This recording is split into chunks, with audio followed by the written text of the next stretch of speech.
નમસ્કાર મિત્રો, સ્વાગત છે તમારું અમારી યુટ્યુબ ચેનલમાં। તો મિત્રો, આઈબીપીએસ એટલે કે institute of banking personal selection તરફથી પ્રોબેશનરી ઓફિસરની પોસ્ટ પર ભરતી જાહેર કરવામાં આવેલી છે। તો આ ભરતી વિશે આપણે તમામ પ્રકારની માહિતી એક જ વિડીયોમાં મેળવશું, પરંતુ તે પહેલા વિડીયો ગમે તો લાઈક અને શેર કરી દેજો, ચેનલમાં નવા હોય તો ચેનલને સબસ્ક્રાઇબ કરી દેજો।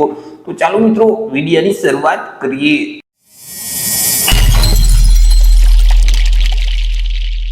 तो आज भर्तीનું નોટિફિકેશન છે તે આઈબીપીએસ એટલે કે institute of banking personal selection તરફથી જાહેર કરવામાં આવેલું છે। આઈબીપીએસ તરફથી પીઓ એટલે કે પ્રોબેશનરી ઓફિસરની પોસ્ટ પર ભરતી જાહેર કરવામાં આવેલી છે। તો સૌથી પહેલા આપણે ચર્ચા કરી લઈશું કંઈક અગત્યની તારીખ વિશે। હવે મિત્રો, આ જે ભરતી છે તેમાં જો તમારે અરજી કરવી હોય તો ઓનલાઈન અરજી ફોર્મ ભરવાનું રહેશે। ઓનલાઈન અરજી ફોર્મ ઓલરેડી શરૂ કરી દેવામાં આવેલા છે। 1/8/2024 થી અરજી ફોર્મ શરૂ કરવામાં આવેલા છે। 1/8/2024 થી લઈને 21/8/2024 સુધીમાં તમારે ઓનલાઈન અરજી ફોર્મ ભરી દેવાનું રહેશે। તે સિવાય મિત્રો, અહીં પરીક્ષા ફી છે, એક્ઝામ ફી છે, તે પણ તમારે ઓનલાઈન જ ભરવાની રહેશે। 1/8/2024 થી લઈને 21/8/2024 સુધીમાં તમારે ઓનલાઈન એપ્લિકેશન ફી ભરી દેવાની રહેશે। ત્યાર પછી મિત્રો, પીઈટી એટલે કે પ્રી એક્ઝામ ટ્રેનિંગ છે તે અંદાજે સપ્ટેમ્બર 2024 માં લેવામાં આવશે। હવે મિત્રો, અહીં સૌથી પહેલા તો એક પ્રિલિમિનરી પરીક્ષા લેવામાં આવશે કે જે છે તે ઓક્ટોબર 2024 માં લેવામાં આવશે અને તેમના માટેના કોલ લેટર છે તે પણ ઓક્ટોબર 2024 માં ડાઉનલોડ થવાના શરૂ થઈ જશે અને તેમનું જે રિઝલ્ટ છે તે ઓક્ટોબર અથવા તો નવેમ્બર 2024 માં જાહેર કરી દેવામાં આવશે। પ્રિલિમિનરી એક્ઝામ પછી આગળ તમારે મુખ્ય પરીક્ષા એટલે કે મેઇન પરીક્ષા આપવાની રહેશે કે જે નવેમ્બર 2024 માં લેવામાં આવશે અને તેમના માટેના જે કોલ લેટર છે તે પણ નવેમ્બર 2024 માં ડાઉનલોડ થવાના શરૂ થઈ જશે અને તેમનું જે રિઝલ્ટ છે તે ડિસેમ્બર 2024 અથવા તો જાન્યુઆરી 2025 માં જાહેર કરવામાં આવશે। ત્યાર પછી તમારે એક મૌખિક ઇન્ટરવ્યુ આપવાનું રહેશે કે જે મિત્રો અંદાજે જાન્યુઆરી અથવા તો ફેબ્રુઆરી 2025 માં લેવામાં આવશે। મિત્રો, જે પ્રોવિઝનલ એલોટમેન્ટ લિસ્ટ છે તે અંદાજે એપ્રિલ 2025 માં જાહેર કરવામાં આવશે। ચર્ચા કરી લઈએ મિત્રો જગ્યા વિશે કે કુલ કેટલી જગ્યા છે, કેટેગરી મુજબ કેટલી જગ્યા રહેશે, કઈ બેંકમાં કેટલી જગ્યા છે તેના વિશે માહિતી મેળવીએ તો અહીં મિત્રો જે બેંક ઓફ ઇન્ડિયા છે તેમાં 885 જેટલી જગ્યા છે। ત્યાર પછી મિત્રો કેનેરા બેંકમાં 750 જેટલી જગ્યા છે અને સૌથી વધારે જે જગ્યા છે તે સેન્ટ્રલ બેંક ઓફ ઇન્ડિયામાં છે, તેમાં કુલ 2000 જેટલી જગ્યા છે। ત્યાર પછી ઇન્ડિયન ઓવરસીઝ બેંક છે તેમાં 260 જેટલી જગ્યા છે। પંજાબ નેશનલ બેંકમાં 200 જેટલી જગ્યા છે। પંજાબ એન્ડ સિંધ બેંકમાં 360 જેટલી જગ્યા છે। આવી રીતે મિત્રો કુલ 4455 જેટલી જગ્યા પર આ ભરતી જાહેર કરવામાં આવેલી છે। કેટેગરી મુજબ આપણે ચર્ચા કરીએ તો મિત્રો અહીં જે એસસી કેટેગરીના ઉમેદવાર છે તેમના માટે 657 જેટલી જગ્યા છે। એસટી કેટેગરીના જે ઉમેદવાર છે તેમના માટે 332 જેટલી જગ્યા છે।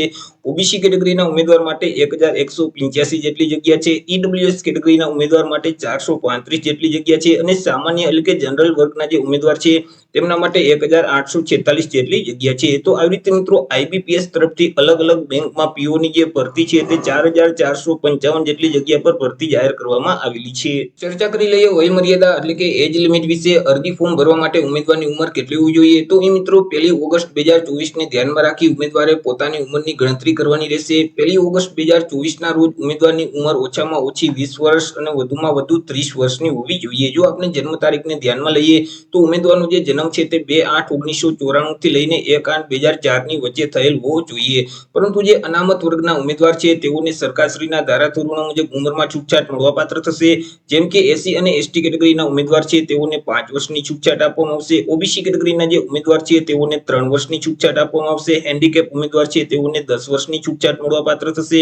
માજી સૈનિક છે તો તેઓને 5 વર્ષની છૂટછાટ આપવામાં આવશે। તે સિવાય બાકી જે તમામ ઉમેદવાર છે તો તેમની જે ઉંમર છે તે 1/8/2024 ને ધ્યાનમાં રાખી ઓછામાં ઓછી 20 વર્ષ અને વધુમાં વધુ 30 વર્ષ સુધી હોવી જોઈએ। ચર્ચા કરી લઈએ શૈક્ષણિક લાયકાત એટલે કે એજ્યુકેશન ક્વોલિફિકેશન વિશે। અરજી ફોર્મ ભરવા માટે ઉમેદવારની શૈક્ષણિક લાયકાત કેટલી હોવી જોઈએ તો અરજી ફોર્મ ભરવાની જે છેલ્લી તારીખ છે 21/8/2024 તે તારીખ સુધીમાં શૈક્ષણિક લાયકાત ઉમેદવારોએ કમ્પ્લીટ કરેલ હોવી જોઈએ। અહીં ઉમેદવારોએ કોઈ પણ સરકાર માન્ય યુનિવર્સિટીમાંથી કોઈ પણ વિદ્યા શાખામાંથી ગ્રેજ્યુએશન એટલે કે સ્નાતક પાસ કરેલ હોવું જોઈએ। જે ઉમેદવારોએ 21/8/2024 સુધીમાં કોઈ પણ વિદ્યા શાખામાંથી સ્નાતક કમ્પ્લીટ કરેલ હશે, ગ્રેજ્યુએશનની ડિગ્રી પ્રાપ્ત કરેલ હશે તો તે તમામ ઉમેદવાર આ ભરતીમાં અરજી કરી શકશે। ચર્ચા કરી લઈએ મિત્રો અરજી ફી એટલે કે એપ્લિકેશન ફી વિશે। કયા ઉમેદવારોએ કેટલી અરજી ફી ભરવાની રહેશે તો અહીં તમામ ઉમેદવારોએ અરજી ફી છે તે ભરવાની છે। અરજી ફી તમારે ઓનલાઈન જ ભરવાની રહેશે। તમે net banking, credit card, debit card કે યુપીઆઈ ના માધ્યમથી ઓનલાઈન અરજી ફી ભરી શકશો। 21/8/2024 સુધીમાં તમારે અરજી ફી ભરી દેવાની રહેશે। મિત્રો, અહીં જે એસસી કેટેગરીના ઉમેદવાર છે, એસટી કેટેગરીના ઉમેદવાર છે અને હેન્ડીકેપ જે ઉમેદવાર છે તેઓએ અરજી ફી તરીકે ₹175 ભરવાના રહેશે। તે સિવાય બાકી જે તમામ ઉમેદવાર છે તો તેઓએ અરજી અરજી ફી તરીકે ₹850 ભરવાના રહેશે। ચર્ચા કરી લઈએ સિલેક્શન પ્રોસેસ વિશે। તો ઉમેદવારનું સિલેક્શન છે તે અલગ અલગ સ્પર્ધાત્મક પરીક્ષાના આધારે કરવામાં આવશે। સૌથી પહેલા ઉમેદવારની એક પ્રિલિમિનરી એક્ઝામ લેવામાં આવશે કે જે ઓનલાઈન લેવામાં આવશે અને આ જે પરીક્ષા છે તે ઓબ્જેક્ટિવ પ્રકારની રહેશે, એટલે કે તેમાં MCQ પ્રકારના પ્રશ્ન પૂછવામાં આવશે। મિત્રો અહીં કુલ 100 MCQ પ્રકારના પ્રશ્ન પૂછવામાં આવશે। એક પ્રશ્નનો 1 માર્ક, એવી રીતે 100 માર્કનું પેપર રહેશે। પેપર લખવા માટે તમને 1 કલાક એટલે કે 60 મિનિટનો સમયગાળો આપવામાં આવશે। તમને જે ક્વેશ્ચન પેપર આપવામાં આવશે તેમાં ઇંગ્લિશ ગ્રામર અને લેંગ્વેજને લગતા જે પ્રશ્ન છે તે 30 પ્રશ્ન પૂછવામાં આવશે કે જેમના 30 માર્ક રહેશે। ત્યાર પછી ક્વોન્ટિટેટિવ એપ્ટિટ્યુડને લગતા 35 પ્રશ્ન પૂછવામાં આવશે કે જેમના પણ 35 માર્ક રહેશે અને રીઝનિંગ એબિલિટીને લગતા જે પ્રશ્ન છે તે પણ 35 પ્રશ્ન પૂછવામાં આવશે કે જેમના પણ 35 માર્ક રહેશે। આવી રીતે કુલ 100 MCQ પ્રકારના પ્રશ્ન પૂછવામાં આવશે। 100 માર્કનું પેપર રહેશે। પેપર લખવા માટે 60 મિનિટનો સમયગાળો આપવામાં આવશે। મિત્રો અહીં જે ઇંગ્લિશમાં જે પ્રશ્ન પૂછવામાં આવશે તે માત્ર ઇંગ્લિશ લેંગ્વેજમાં પ્રશ્ન પૂછાશે। બાકીના જે પ્રશ્ન છે તે ઇંગ્લિશ અને હિન્દી બંને લેંગ્વેજમાં પૂછવામાં આવશે। ત્યાર પછી આગળ મિત્રો મુખ્ય પરીક્ષા એટલે કે મેઇન પરીક્ષા લેવામાં આવશે કે જે ઓબ્જેક્ટિવ પ્રકારની અને વર્ણનાત્મક બંને પ્રકારની અહીં પરીક્ષા રહેશે। હવે મિત્રો તેમાં જે ઓબ્જેક્ટિવ પ્રકારના જે પ્રશ્ન છે એટલે કે MCQ પ્રકારના જે પ્રશ્ન છે તેમાં રીઝનિંગ અને કોમ્પ્યુટર સંબંધિત જે પ્રશ્ન છે તે 45 પ્રશ્ન પૂછવામાં આવશે કે જેમના 60 માર્ક રહેશે। ત્યાર પછી મિત્રો જનરલ નોલેજ છે, ઇકોનોમિક છે અને બેન્કિંગ રિલેટેડ જે પ્રશ્ન છે તે 40 પ્રશ્ન પૂછવામાં આવશે કે જેમના 40 માર્ક રહેશે। ઇંગ્લિશ ભાષાને લગતા જે પ્રશ્ન છે તે 35 પ્રશ્ન પૂછવામાં આવશે કે જેમના 40 માર્ક રહેશે અને ડેટા એનાલિસિસને લગતા જે પ્રશ્ન છે તે 35 પ્રશ્ન પૂછવામાં આવશે કે જેમના 60 માર્ક રહેશે।